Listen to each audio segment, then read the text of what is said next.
خلیفہ ہارون رشید عباسی خاندان کا 5واں خلیفہ تھا۔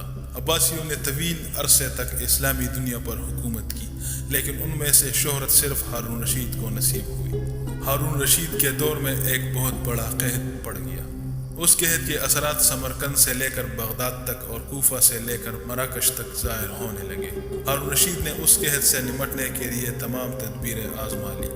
اس نے غلے کے گودام کھول دیے، ٹیکس معاف کر دیے، پوری سلطنت میں سرکاری لنگر خانے قائم کر دیے اور تمام امراء اور تاجروں کو متاثرین کی مدد کے لیے موبلائز کر دیا۔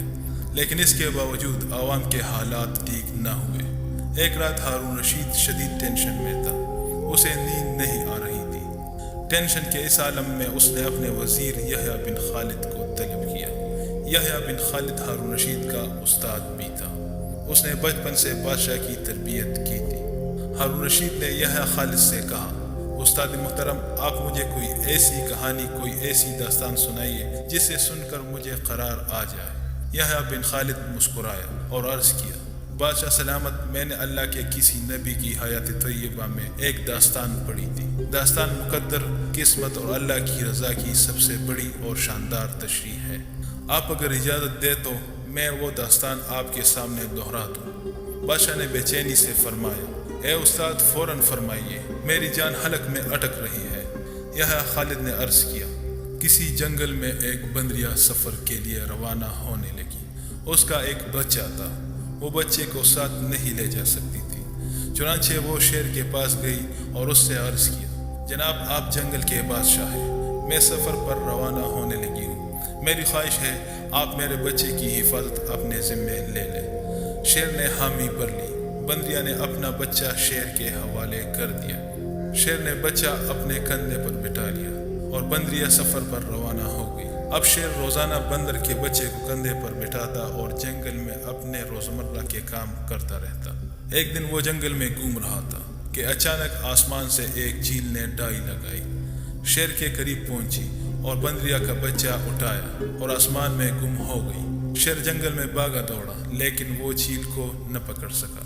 یحییٰ خالد رکا، اس نے سانس لیا اور خلیفہ ہارون رشید سے عرض کیا، بادشاہ سلامت، چند دن بعد بندریا واپس آئی اور شیر سے اپنے بچے کا مطالبہ کر دیا۔ شیر نے شرمندگی سے جواب دیا، تمہارا بچہ تو چیل لے گئی ہے۔ بندریا کو غصہ آ گیا اور اس نے چلا کر کہا، تم کیسے بادشاہ ہو؟ تم ایک امانت کی حفاظت نہیں کر سکے، تم اس سارے جنگل کا نظام کیسے چلاؤ گے؟ شیر نے افسوس سے سر ہلایا اور بولا، میں زمین کا بادشاہ ہوں، اگر زمین سے کوئی آفت تمہارے بچے کی طرف بڑھتی تو میں اسے روک لیتا، لیکن یہ آفت آسمان سے اتری تھی اور آسمان کی آفتیں صرف اور صرف آسمان والا روک سکتا ہے۔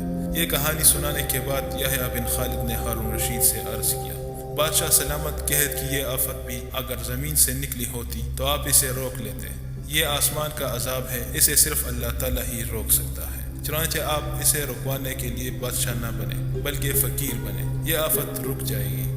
دنیا میں آفتیں دو قسم کی ہوتی ہیں، آسمانی مصیبتیں اور زمینی آفتیں۔ آسمانی آفت سے بچنے کے لیے اللہ تعالیٰ کا راضی ہونا ضروری ہوتا ہے، جبکہ زمینی آفت سے بچاؤ کے لیے انسانوں کا متحد ہونا، وسائل کا بھرپور استعمال اور حکمرانوں کا اخلاص درکار ہوتا ہے۔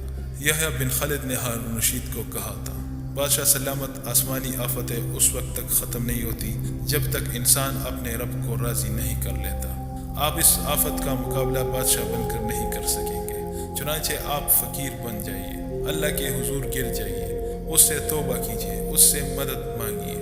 دنیا کے تمام مسائل اور ان کے حل کے درمیان صرف اتنا فاصلہ ہوتا ہے جتنا ماتے اور جانماز میں ہوتا ہے، لیکن افسوس، ہم اپنے مسائل کے حل کے لیے 7 سمندر پار تو جا سکتے ہیں، لیکن ماتے اور جانماز کے درمیان موجود چند انچ کا فاصلہ طے نہیں کر سکتے۔